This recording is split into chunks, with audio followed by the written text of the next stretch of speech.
Hello, Isaac. Rabbi, good morning. It's so great to see you. Good morning. Good morning. I'm just noticing the purple shirt. It's a Yeah. power move there. Uh, Okay, very associated with royalty. And royalty. Okay, well, it's a season when the season for royal Advent is coming up soon, so it's season for royalty, and so purple goes along with that. yeah, when they refound the blue color for the strings for what we call tzitzit, one of the issues was that the Bible it differentiates between purple and blue, Mhm. and they always know how to make the purple, but they didn't realize how to make that the blue comes from the purple just by oxidizing by leaving it out. So it's really interesting. When I look at that purple, I see purple, but then I also see the blue. Well, wonderful, delightful. Okay, so we'll do three verses today, I think. Yeah, three. The Gospel according to Matthew. Well, this is something. This is very different. We did five verses yesterday, three verses today, which is again, it's so completely. It's a very different But experience. can I tell you also, like, obviously, we want to go slow, but there's this famous rabbi, he died several years ago, named Jose Faor. And in one of his footnotes, he kind of gives a tirade against all these Ashkenazi Jews who spend so much time going so slow through text. He said, I think it's a joke. He said, the main reason that anyone should believe in reincarnation is because they're probably Ashkenazi Jews and they realize they can't get through the text the first time. So it's so necessary. So I'm not saying that we're going to die before we finish Matthew, but it's a 50-50 chance at this point.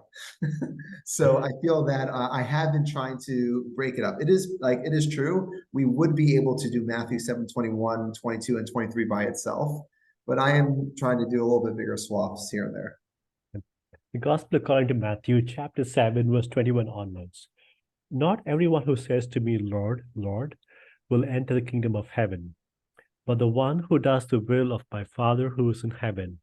On that day, many will say to me, Lord, Lord, did we not prophesy in your name, and cast out demons in your name, and do many mighty works in your name?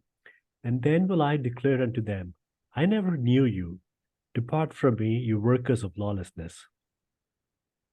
Okay, Isaac, what does Lord mean? Lord, Lord. Yeah, Lord. Yeah, what's a Yeah. Lord? Well, that's a great question. What's Lord?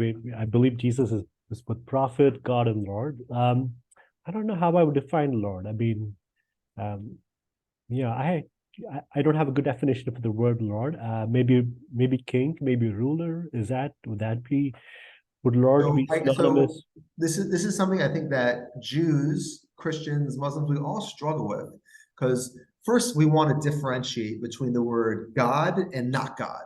So Mhm. when we say in Judaism, for example, the Tetragrammaton, the four-letter name of God, we know that's like God's name. But then we say like when we say a blessing, Jews never say the word today. I've never said in Hebrew the Tetragrammaton what it Mhm. really is. And while we'll say Jehovah, well, because we know that Jehovah's Witnesses pronounce it wrong, or they transliterate it with the J for a Y. So it's and probably the middle sound is also a little bit different. But Jews have a tradition of not saying God's name. So when we say, even when we read the Bible on the Sabbath or during the week, what we do is we say Baruch atah. And then if we're saying a blessing, we say the real name. We say the word for my master, which would be Adonai, which would be Adon Shali, or Adonim Shali, and it means my master. What's interesting is that we replace the word God with my master, and then we even don't say the word my master in Hebrew because we kind of make a double fence around it. So I would say the word my master what the way that Jews don't say the word tetragrammaton and instead say the word master is the word in Greek here, which is kyrie. So kyrie means Lord, but practically it would have been a way to address not a divine figure, but it'd be a way to address a nobleman, a rabbi, like it'd be the equivalent of saying sir, or like a powerful mister, like a 19th century saying mister. So what's interesting, obviously, when you take a Protestant read of it, very easily the word kyrie could become the other word for God, which will show up, which would be like Kurios, I think. But Kurios, right? Kyrios, which is definitely um, the way that the Septuagint will translate the Tetragrammaton. in its Greek translation.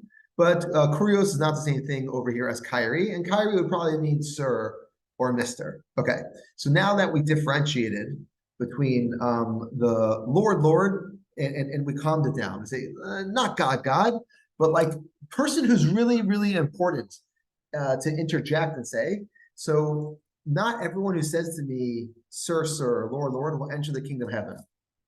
Isaac, when you hear that, did you think that everyone who calls, like even if it means, let's take the radical read of it means God, did we ever think that everyone who just calls God gets into the kingdom of heaven? Did you think that?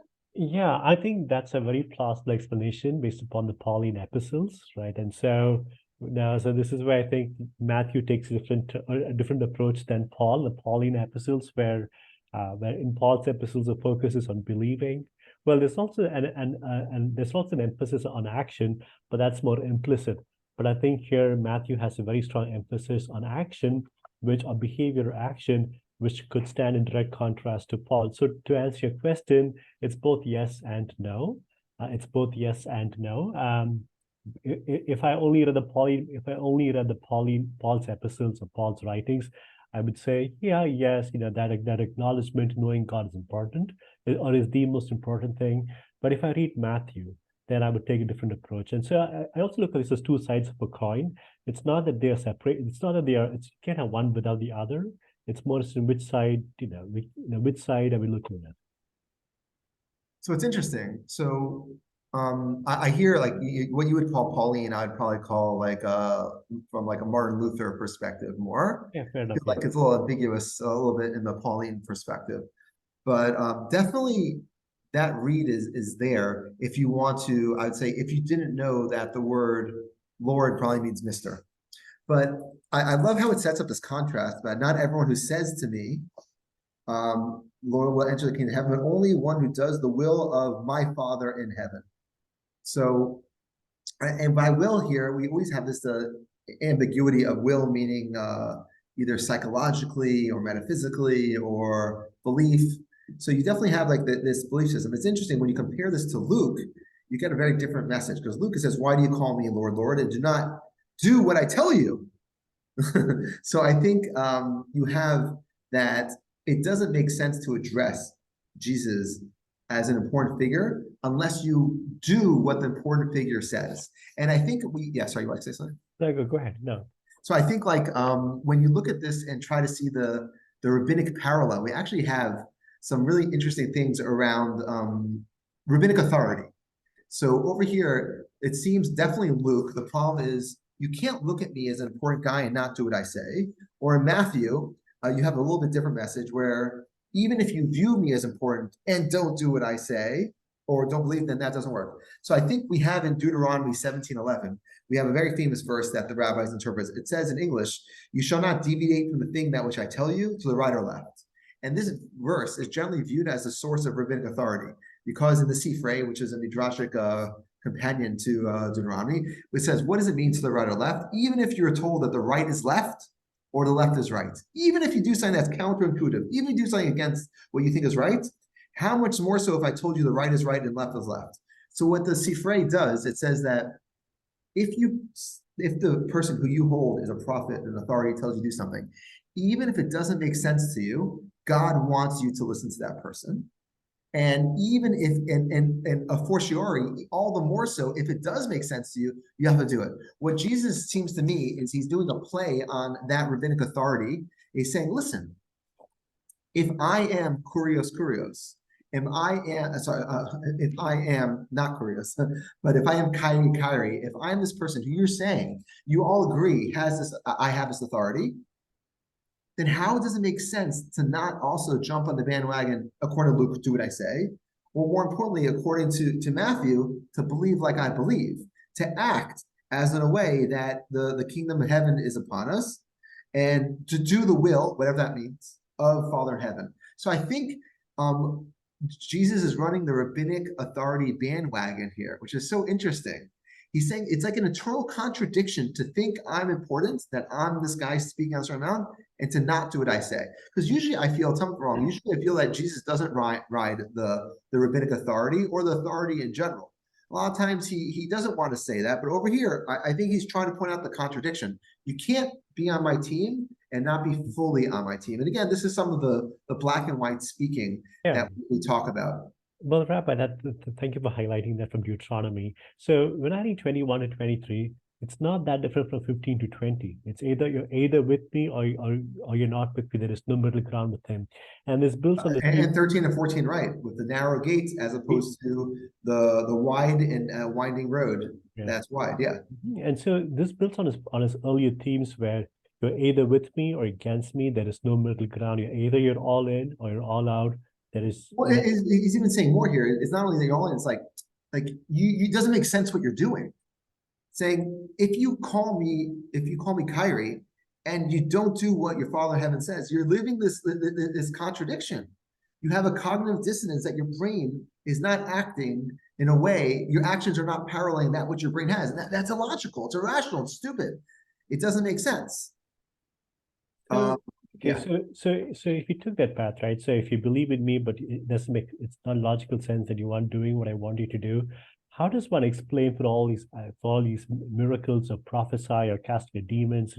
Oh my God! So forget that. Like let's take it back. Let's do verse 22 because that's the exact issue, right? In verse 22, forget about where he's saying, on the day many will say to me. So we're going to talk about what that day is. Kyrie, did we not prophesy in your name and cast out demons in your name and do many deeds in power in your name? So first of all, you and I already talked about in our conversation on 7:15 to 7:20 that the Bible calls false prophets prophets. And the fact that someone is, we talked about yesterday, the conversation between Rabbi Akiva and Rabbi Yossi the Galilean, where Rabbi Yossi holds that a person could stop the sun, could stop the moon, and still be a fake prophet. Well, Rabbi Akiva holds that's crazy. So over here, the people are saying to him on that day that we did everything in your name. If it literally means prophet, like again, like we already talked about maybe prophecy is really acting in the name of Jesus. Maybe it's a lower level, and we shouldn't be so literalist about the word prophet. But these people are doing everything, casting out demons. They're doing the magic work that Jesus did. So it shows that they are being on his team. And what it seems to me is that just because you act like Jesus, just because you claim to do things in his name, it doesn't mean you're Team Jesus yet. Team Jesus is more than casting out demons. It's more than doing magic. It's more. It's exactly what how verse 21 finishes. But only the one who does the will of my Father in heaven. And again, like it's ambiguous. Like I can't tell you what Jesus exactly meant by that. But we do know that if you act like Jesus, is not enough. It's interesting because we generally have this idea in Judaism and other religions of there's a commandment to emulate God, to act as God does. So let's imagine you believe that Jesus has a divinity. So at least it would be valuable. If Jesus cast out demons, I cast out demons. If Jesus acts merciful, I act merciful. Jesus has the golden mean that he doesn't do to other people, doesn't want those, I do that. You think that would be a value? It's really interesting. Jesus, it seems, is striking down that value of it's not enough to act like me. It's not, and the examples that he uses are things that he does, right? I don't personally cast out demons, but this seems to be something that Jesus does. Jesus does many deeds that are very magical, worthwhile, miraculous. And I think that even if you do a miraculous deed, which we said is possible according to Deuteronomy, that it seems that people who even are going against the will of God still could do magical deeds sometimes, definitely according to Rabbi Yossi. So over here, Jesus wants to know, like, it's not enough. So what exactly is do the will of a Father who's in heaven? Does he articulate that? Does he make this very clear as to what it is? Isaac, you're the Christian. I think you gotta look in the mirror, see what you do every day. And I think, listen, it's so complicated because we're not very legalistic in almost anything we're saying. It does seem that it's in broad strokes, and if anything, you would think that you should just kind of watch Jesus and try to copy him. But Jesus even says, "Don't do that." So it's very difficult to imagine what it means to do the will of his Father in heaven. I even love how it says, "The will of my Father in heaven." It's saying like there's this one way. It's not like you should say our Father, the Father. Even that we have this possessive phrase on it, it shows like there's like it's the way that I see it. It's a really interesting construct. Well, that's interesting, right? So what he's saying is that you've identified that he's possessive as in his possessive, like it's not as an our father, but my father.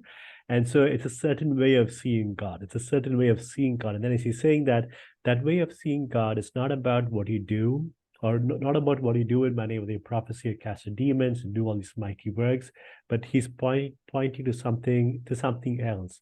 And that's something else. Could that be the ones we read in Matthew, the Beatitudes, where the meek in heart, the poor in spirit, the pure It's really in heart? difficult to know who he's always addressing, right? Even if you look at the Luke parallel to here, it's addressing a different group. Why did you call me Lord, Lord? Not everyone says to me. One is saying like Luke is addressing the people on the Sermon on the Mount, while Matthew is addressing the people who on that day. So let me just talk about on that day for a second. So verse 22 starts, on that day, many will save, and it finishes in 23, then I will declare to them, I never knew you, go away from me, evildoers. So what's that day? So I think like in general, whenever it says that day, we know exactly what it's talking about. So the verse from, what was it, Isaiah 7:18-25, it talks about the day of the Lord. And the day of the Lord is generally viewed as like the end of history, the eschatological day when the wars take place, where the whole world changes about. And it's a special time, and it's kind of the day when you see like the will and purpose of God in this world, and how mankind, wherever they're supposed to be going, will be fulfilled. The day of the Lord shows up in so many verses: Isaiah 2:12, Ezekiel 13:15, Joel 1:15, but it also shows up in the New Testament in Acts 2:20, 1 Corinthians 5:5, et cetera, et cetera. It shows up dozens of times. And not only that, in for example, in Isaiah and Yeshayahu, it says in 13:6, wail, for the day of the Lord is near. So it's made clear that this is something that's imminent. It's something around the corner. It's something that's close at hand. It's something that you should be scared of. And on that day, it seems that Jesus is going to have like a different approach. I'm only noting how prominent this idea of day of the day of the Lord, that day is coming, which because we see that when it shows up in the New Testament, sometimes it's called the day of wrath, the day of visitation, specifically in like Revelations 16:14. But we talked about two different ideas of eschatology earlier. One where there's a dramatic cataclysm completely flipping over the way the world works, changing it, and one where Jesus kind of expects a metaphysical change, but not a physical change. So I feel like over here, even though I've personally advocated throughout that we have this less utopian eschatology, we have a eschatology that's more focused on the way we view things. Over here, it does seem that Jesus is imagining a day, and that's why I want you to note. On that day, many will say to me, why are they saying it in that day? Because that's the end of history. That's a very, very important day. You could view this as a metaphor. Really, there's always going to be people. It's not a specific day, but Jesus actually answers them. Then I will declare them, I never knew you. And again, knowing you is in English and Hebrew, it sometimes has a sexual connotation, but over here, knowing means usually like an intimate knowledge of that person. You're not really team Jesus, it probably means. But again, and here the tough Jesus comes out again. He doesn't only call them evildoers. You know, we already he called everyone evildoers in 7:11. But over here we have, go away from me. So why does Jesus not want people to kind of jump on his coattails, literally, in the situation?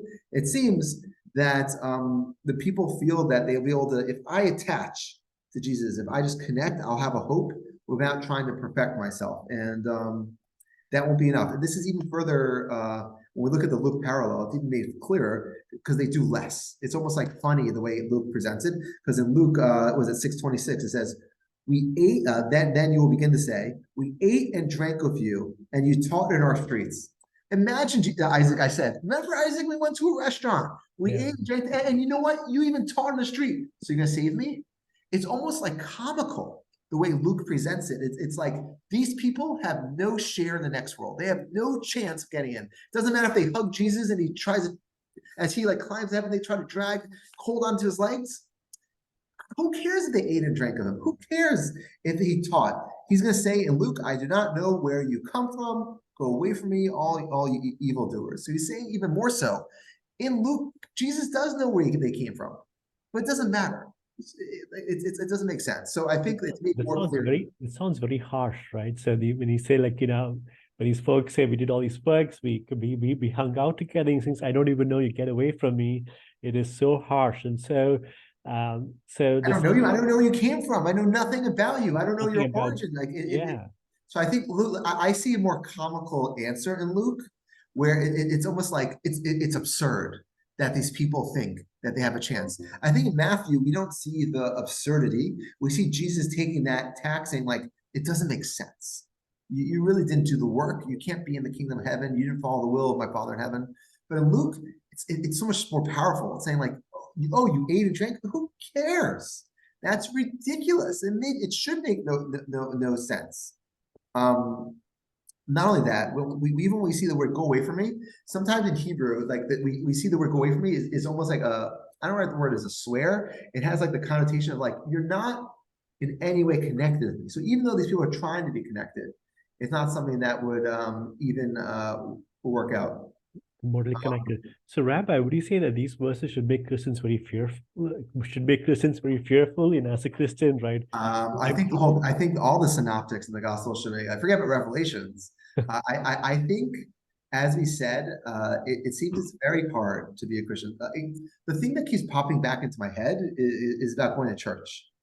I feel that it's so clear when you read this that like was Matthew 6:5. Don't be like them. For your Father, that's 6:8. For your Father knows what you need before you ask. Whenever you pray, don't be like hypocrites. And I think these things are very difficult, even if they're just narratives, and even if you don't want to say don't be like hypocrite, maybe it could be a little bit hypocrite. It's very high standard, and I think most people when it says whenever you pray, go into your room and shut the door and pray in secret, like obviously churches read that line. And obviously, it's not hard to keep. Imagine tomorrow, all 2 billion Christians, Catholics, and ever 10,000 other denominations get together and they go, we're going to sell all our churches and make them into homeless shelters. We're going to make them homeless shelters. Thank God for Paul. Thank God for Paul. To support the homeless, give them a home. And all the last 2,000 years was a joke. We really collected all this money to make the churches to have this one day where we could really put people in homeless shelters, and they said that's what Jesus meant on the Sermon on the Mount in chapter 6. I just don't think people could do things like that. People do their best. So when Jesus speaks in this harsh tone, it could be, there's this idea that a father who spares the rod, hurts a child. So it could be that Jesus knew, like, he had his chance to speak in the New Testament. We're not really hearing the words, the language of Jesus outside of the book anymore today. So I think that, you got to make sure all Jesus are present, the harsh one, the nice one, the up one, the down one. And I think this harshness is something that some people have to hear. No, but so in some ways, it's the two sides of a coin, right? We have Paul, and then we have Matthew, and so when we again based upon reading the Pauline epistles through the lens of Martin Luther's interpretation, we would get a different feeling, a different sense of what needs to happen. It's more cognitive. It's different religion. Different religion. This is true. This is true. A Shia and a Sunni. It feels like two different religions. And I can tell you, a Jew, an Orthodox Jew, and a Hasidic Jew, who also would say he's Orthodox. Like I have very little in common with Hasidic Jews. Just I don't. I'm sure I got some dead relatives who are once Hasidic, and I'm sure maybe some of my kids might be. But the rationalism that is a significant part of my religion kind of obviates other aspects of their religion, and the other religions, differentiate, and they kind of go their own way. The part that stands out is he's saying that it's not just what you do. He says, "I don't even know who you are." And to your point, in Luke, it's so comical. But he does not say what they have to do. Like the will of my Father who's in heaven. That is so very broad, and so obviously that the will of my Father in heaven it's not limited to. I don't know. I mean, he definitely gives some advice, right? Aside, like even if you want to read the adultery and divorce and vows and eye for an eye in 5:27 to 5:42 as just general advice, but he says in 5:17, "Do not think I've come to abolish the law of the prophets. I've come not So he does give like general, like live your life kind of things. Tells you how to pray, in 6:9, which is something that you personally do. Again, I think there are ways to do it, but I think the question you're saying more is, do all of these little tidbits add up to a religion of action? Yeah. And that's a good question. I don't give what is holy to dogs, but it doesn't come up to my life very often. It does seem to me when you read it, the narrative side is the focus. And this maybe has something to do about the evangelist as he was writing this. We have to remember that the synoptics exist as their own little canons. And what was actually written down is not identical to what Jesus said. No one, there's no tape recorder. You know what I mean? And this is kind of like they're doing their best, and that's a good way to look at it. So we don't have like a clear glass, like seeing through glass insight of perfectly translucent insight about what is taking place and what Jesus is teaching. It's kind of like this is what got written down. It got written down different in Mark and Matthew, and then John comes along, kind of changes that, and the epistles come along and change that. So it's just not clear a lot of times. And I think this is a question to like ask yourself. I don't look to the Bible to know how to live my life personally. I look to the Talmud, and the Talmud is kind of like my interpretation. And I think that, and it's very rare that you and I look at the commentary of the church fathers. Like I almost never look at Gregory the Great or Jerome or Chrysostom or Pseudo-Chrysostom or, like I don't think they give me any additional insight into the verse. Paul would be so delighted that you're doing all this. Right. So,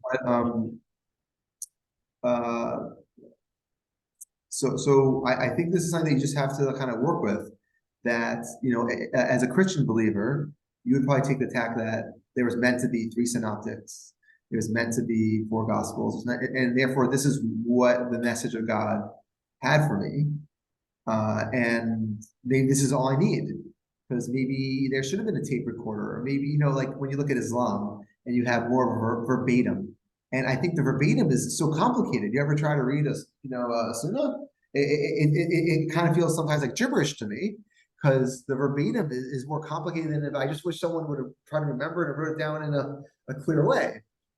So I feel that what is written is all you really have. Thank you. So in some ways, right, 21 to 23, they build upon verse 13 where we discussed where there's a narrow gate. And guess what? It's very hard to go this path, and very few will even find it. Like people wouldn't even know what this gate is. And so in some ways, it builds upon that where you're saying, yeah, you can do all these things, you can do all these things, but what I'm after is something much more. It has to be sought out as something which it's not limited to these things which it's not limited to these things which you think might be that you might think is what I want. Yeah, it's definitely possible. And it's also possible that it was so clear to first century Jews what they're supposed to do that they just needed inspiration, and this was the inspiration.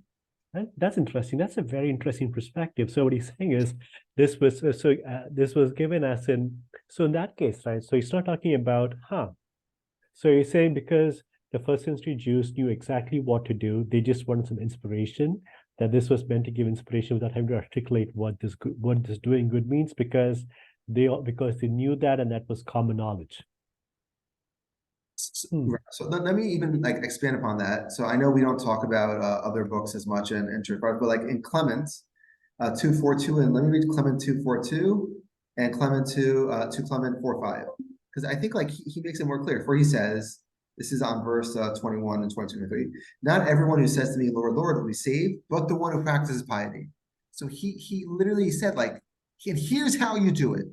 And then Matthew 7:22-23 says, the Lord said, if you are gathered together with me in my bosom and do not obey my commandments, I will cast you out to say to you, depart from me, and I do not know where you come from, you'll lose. So Clement was so worried that he was giving more a Nomian read, a more legalistic, like maybe like for these people, like for these Jews, for these early Christians, meant keeping whatever interpretation of first century Jew was. And for him, 7:21 is just practice piety. 7:22-23 is keep the commandments. So again, like we always have to remember we have this backdrop where the people maybe are already like they know how to keep their religion at that time. And this is maybe what is added to that is the kind of the inspiration. Okay, Isaac, I think we'll call it a day on that one. Rabbi, on that note, lots to think about. Thank you. It's great seeing you. Thank you, Rabbi. 100%.